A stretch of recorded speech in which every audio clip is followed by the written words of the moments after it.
think it was 2 days ago, so on day 3, the famous day 3.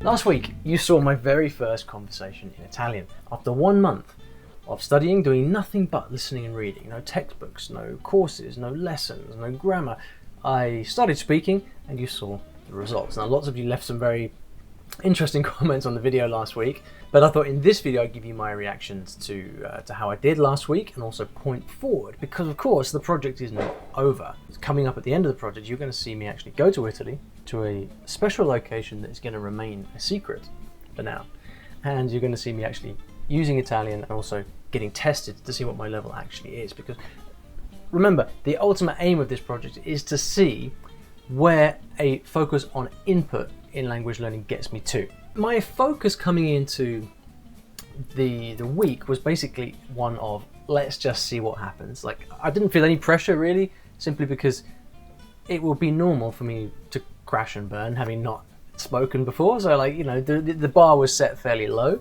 So to that extent, I kind of just launched into it. And that's why I think at the beginning, and a few of you guys commented on this, that I came across as fairly fluent from the start. On day 1, I think I could confess to obviously wanting to impress. I mean, you know, when I come in there on day 1, because for the last couple of weeks especially, I've been so desperate to start speaking.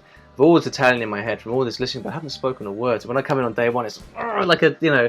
I think as a result of my month-long listening and reading activity, which is about 60 or 70 hours, I think were calculated, I was able to understand, and am able to understand already in Italian, an awful lot. And that means that the kind of pressure is off in the conversation for a start. So I think the early signs are very good for this belligerent focus on input. So overall, like I told you on the very first lesson, I was super impressed the first day because, you know, I prepared myself to a total beginner in Italian. So it's like, hello, what's your name? So I was ready for basic questions, and you came in like straightforward, like really almost like, I don't want to say fluent, but you know, the pace that you were speaking is really, really fast. It wasn't, in my opinion, as a beginner level at all. In terms of fluency, so speaking aloud and getting your thoughts across, I think I did fairly well, but I think a lot of that I borrowed from my other languages.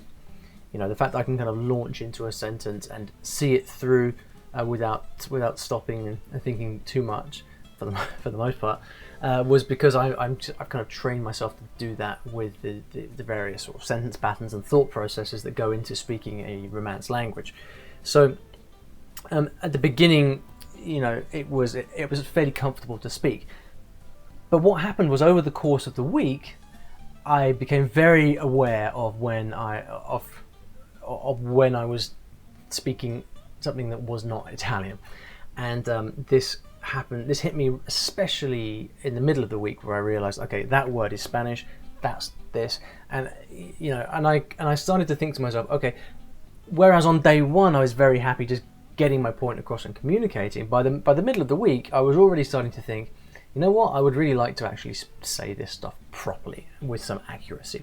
So like the first 2 days you were speaking, you know, like what you know, so you just went for it. Yeah. And then day 3 has been the deal breaker. So day 3 you started to acknowledge, like to be more aware of where your insecurities, not insecurities, but I would say weaknesses. Your weaknesses there. Yeah. Thank you. Yeah. So your weaknesses were related to vocabulary, for example, in Spanish, or at the same time with verb tenses. And something I found extremely interesting was that here we go. So you have like a automatic adjustment. I don't know how conscious that was, but okay. I noticed that it was enough for me to say, oh, by the way, gente is always singular. Picked up. So it was like very little teaching from my side, you know, like it was very little correction or adjustment, and it was like almost automatic. So for example, I noticed it, I think in day 4 I used like a quite complex structure in Italian, subjunctive and conditional, and you took notes of that, but today you used it. And no problem at all. You just breeze through that. So listening back to those conversations and talking with Martina afterwards, I think one of the biggest indicators of the success of the input-based method was kind of hidden away in a certain aspect of my speaking, which was in my use of prepositions. Now, prepositions are an aspect of Italian that every learner struggles with. Go and ask any Italian learner or any Italian teacher. Learners tend to struggle big time with prepositions. But one of the things that Martina pointed out to me was that actually my prepositions on the whole were very accurate. She said they were like 90% accurate. Prepositions, again, it's a hard topic, I believe, in any language because they're so different in each language. But I think that the listening that you did kind of give you kind of a frame to use the prepositions. Of course, there's some exceptions. Now, that surprised me a lot because I was expecting to kind of go through and struggle with this. But the fact that prepositions are difficult, but not only that, prepositions in Italian are different from Spanish and from French and from Portuguese. They're unique to Italian. That could only have come from one place, which is the input. It can't be a coincidence, not least because it was 5 days worth of evidence, if you like. And so when I am speaking Italian, the feeling I have above all is to be speaking and say, like, I know I need to use a preposition, but there's just a preposition that sounds right. It just sounds, the only way I can explain it is it just sounds right because I've heard it obviously hundreds, probably thousands of times. So what is clear is that there are certain things, probably mostly subconscious, that have kind of embedded themselves into my brain through this month of input, which are fairly significant and fairly important. Imagine if I had set about this month and said to myself, right, I'm going to learn all these prepositions from a textbook. Not only would I not have got through half of them, but I would be making mistakes left, right and centre because you can't memorize this stuff. You have to learn these things naturally. Moving forward, I think I've got one big challenge, and I've already started to put this into action. And next week, you're going to hear a lot more about how I've been doing this. But one of the things that was clearly an area for improvement from last week was my use of verbs, my conjugations, use of verbs in different tenses. It sucked basically, and I've got a lot of work to do in that point. And you mentioned to me that the thing I was messing up all the time was verb conjugations. Verbs, Italian verbs, even at the present tense, like they have irregular forms. And irregular forms, it's something that you might know or you might not know, meaning that you can deduce them, like out of logic. Yeah. But if they're irregular, there's nothing you can do about it. You can logically deduce them, and that's, like for the majority of regular verbs, you're cool, because once you know how they're structured, it's perfect. But, for example, the verb andare, which is irregular because it's io vado, right? Io ando. That's something I think we said on the first and the second lesson, io ando. It's perfect. The logic deduction, it's perfect. Sure. However, being an irregular verb, how could you possibly know? Just probably, by listening, but what are your chances to learn all the verbs, right?